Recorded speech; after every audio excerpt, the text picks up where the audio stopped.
It's not about being good. It's about being real. Welcome back to Spellbreaker.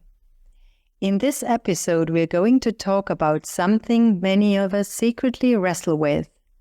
The pressure to be good, to be perfect, to get it right. But real freedom doesn't come from being good or being right. It comes from being real. So let's talk about what that actually takes.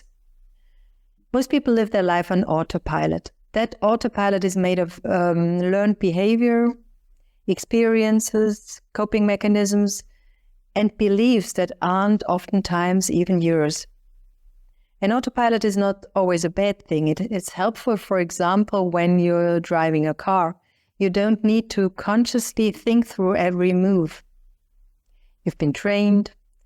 You run the program. But your life is not driving a car.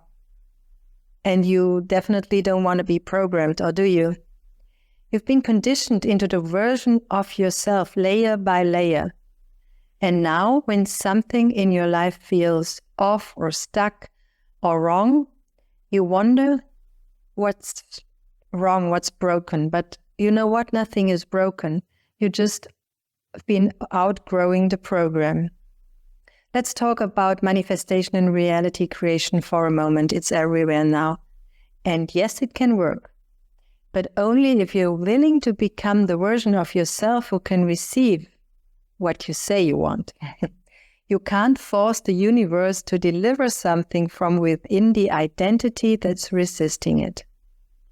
And you can't force something into existence just because you concluded that this is the thing you want. Like a child in front of the sweets at the checkout. You can't stay in the same and demand your life to change. Real manifestation isn't about control. It's about surrender.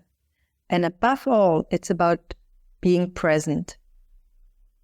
So what does it take to be present? And why is it so tempting not to be, besides being hard?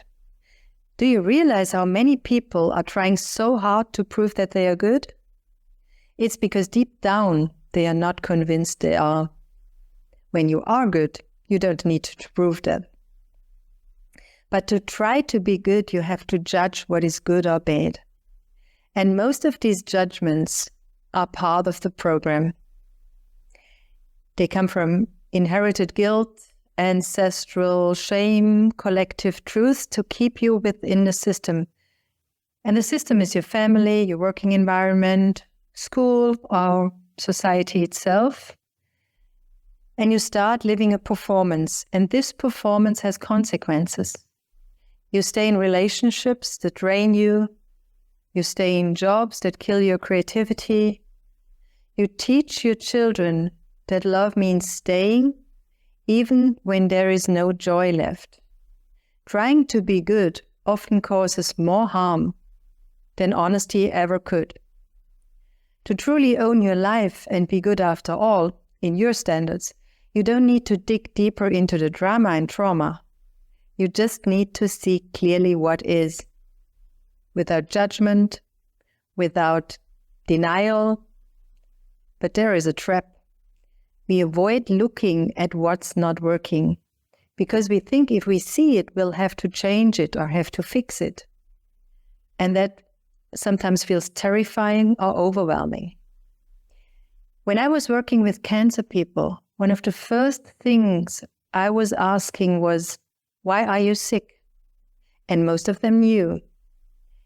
And this is not about blame or guilt. It's about responsibility and reclaiming power. But there are people that would rather stay in the situation they hate or suffer from than let go of the one thing that would change it. The truth is, you don't have to fix everything right now. You just have to stop hiding it from yourself. That can change everything. Even saying, I know this isn't working any longer, but I'm not ready to leave the situation or change it. I don't know how. This is truth, clarity, power. That's what I call radical responsibilities, and it's part of the foundation I invite my clients in, not to be brutally honest, but to be loving and caring for yourself, not by judging yourself and beating you up, but to truly embrace who and what you are. I know that very well. I stayed in a marriage way too long, believing I had to change myself to make it work. I did all the right things. I read the books, I applied the methods and the tools. I tried to become the version of myself that could eventually fit. It worked for a while, but it was just another mask, another performance. What finally changed everything was to stop trying to become somebody else and started being honest about who I already was. I can clearly remember the moment I was standing in the middle of my beautiful hometown, Ravensburg in Germany, and I couldn't see the colors anymore. It was all gray. That was the moment I promised myself and I committed to following my own truth, whatever it takes. Even if I fail, make mistakes, fuck it up. Did that always work? Definitely not. But that moment changed everything. The work I do now isn't about giving people the right answers. It's about helping them find their own. This is not to believe what I tell you. I tell you what I know and what I experienced and learned on the way, and to give you tools to invite you to become you, the true you. And there is not only one truth. The world isn't black and white. Right now, the timelines are splitting, and the deeper you go, the more important it becomes to stay with your own clarity. Take what resonates and leave the rest. But don't lose yourself in somebody else's framework. Also not in mine. In all these narratives of timeline shifts, and it cannot all just be narratives, as the words are very restricted to the energy of the universe. And our perspective is not an objective one. But people try to pretend or want to be in the highest timeline, in the highest frequency. But this is not a competition for the best timeline. This is not how it works. It's about being in the right place. And I will give you another example from my life. When I was around 20, I was on a language vacation in France together with a dear friend. We both already knew some French and we wanted to improve it. But she was better, a higher level. And anyhow, we wanted to be in the same class, as one was in the morning and the other in the afternoon, and we wanted to be together in space, spend time together. So we cheated. Actually, I cheated and she helped me with it. I ended up in a class that was way too advanced for me. I was stressed. I was feeling ashamed, and I didn't make much progress. Not the best choice.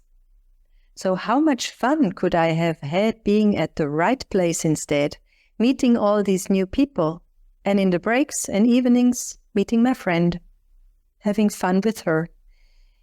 You can't control your way into this. So let's be honest. We are all control freaks. We want to change, but we don't want to let anything else shift.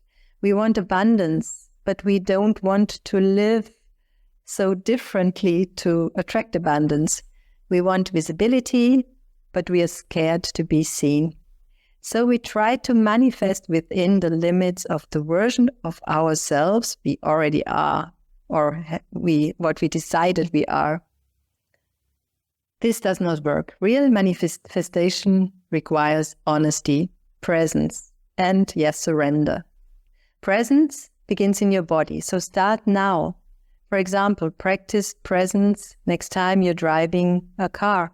Bring yourself back into your body. Feel the steering wheel. Acknowledge what you see, smell, what's around you, what you hear. That's where the shift begins, not in some elevated state, but here in your life, in your body. It's time to include the body again in our journey. You will notice the emotions, the judgments, the stories that come up.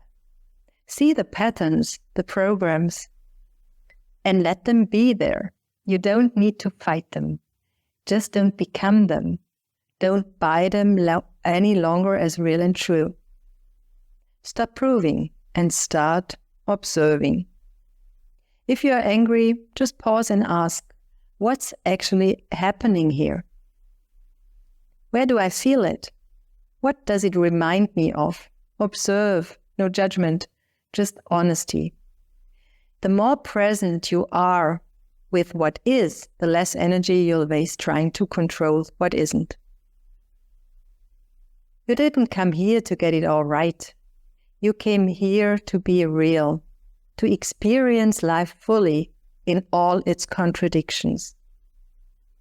You're not here to be perfect. You are here to remember who you are beneath the performance. And if you've made it this far, you're probably already on the path. The question is, do you want to go deeper? From clarity comes freedom. Breaking the spell will set you free. And this is just the beginning. This is not for everyone. So if it's for you, subscribe, share, or leave a review.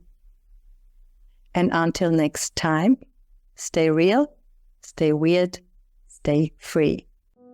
If this episode stirred something in you, share it, speak it, don't file it away. And if you're ready to go deeper, download the Truth Code Activation. It's free, it's raw, and it's built to shake loose what's no longer yours. See you next time, and until then, stay real, stay weird, stay free.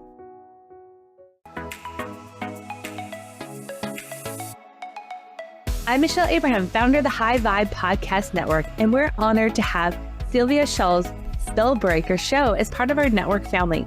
For more inspiring shows like this one, visit highvibepodcastnetwork.com. And don't forget to grab your free gifts from our host in the gift vault. Stay high vibe and keep sharing your light.